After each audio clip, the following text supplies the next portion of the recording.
qual a chance da gente observar um conflito maior na Venezuela, conflito armado e tudo mais, visto que as informações que nós temos, de acordo com o que foi dito inclusive por Donald Trump, eles foram lá quase como uma pinça, pinçaram Maduro e retiraram de dentro. Só que eles não deixaram, de acordo com Trump, soldados e tudo mais, uma força de segurança.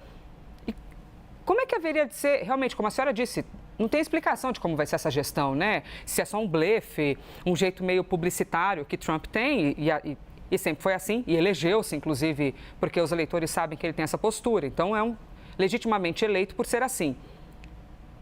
Esse retorno dos Estados Unidos, como é que ficaria o exército da Venezuela? Quem é essa vice de Maduro, né? Está alinhada a quê? Assim, de que maneira os Estados Unidos seriam recebidos na Venezuela hoje? Bom, vamos lá, né, Elisa? É muito complexo. A gente tem diversos vazios de entendimento com essa ação dos Estados Unidos.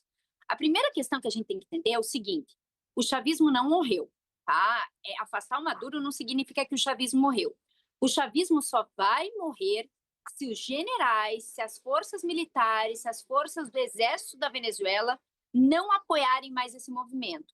E assim, desde o Hugo Chávez, a gente observa que os generais, as forças militares, elas foram colocadas em pontos centrais da economia, da política, das instituições venezuelanas. Então, quem manda na Venezuela não é o Maduro, são os militares, que eles estão em pontos chaves dessa economia. Por isso que a gente está com questionamento se não houve vazamento de informação e, inclusive, parcela desses militares estarem apoiando as ações do Trump. Com certeza houve, a gente não sabe quanto dessa parcela militar está apoiando o Trump, porque sem esse apoio, não teria como, inclusive, como você destacou, os Estados Unidos ingressarem no território venezuelano e pinçarem Maduro. As forças venezuelanas, obviamente, elas possuem um déficit de armamento, mas elas não são tão precárias a ponto de não conseguir fazer uma força contrária a essa invasão dos Estados Unidos. Então, não tenhamos dúvidas que existe parcela dos militares, sim, apoiando esse regime, né? Enfim, essa situação que veio a ocorrer por intermédio do Trump.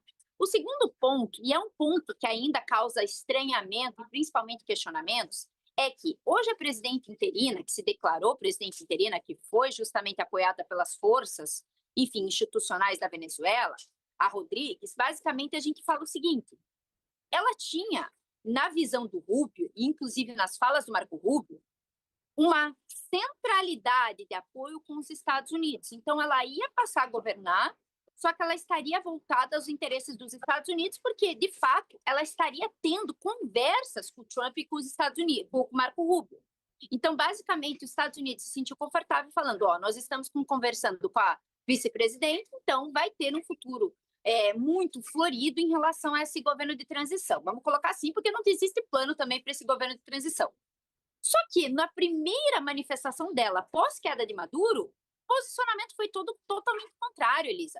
Foi justamente falando: o nosso presidente é o Maduro e nós não iremos deixar com que o Trump, com que as forças dos Estados Unidos assumam o país. Então a gente não sabe. E os Estados Unidos não divulgam como é que ele vai fazer esse governo de transição, simplesmente fala: nós vamos assumir. Mas como vocês vão assumir? Como é que vão se dar as políticas públicas para salvar esse povo venezuelano? Como é que vai se dar a legitimidade desse governo? E isso, só para finalizar, tem um problema. Pode justamente retroalimentar o chavismo dentro da Venezuela. E aí a população, obviamente, vai entrar em ebulição social e, infelizmente, eu consigo prospectar aqui que pode ser que os Estados Unidos ingressem, de fato, dentro do território da Venezuela, caso essas forças sociais contraponham-se aos interesses dos Estados Unidos na manutenção da exploração do petróleo por empresas estadunidenses.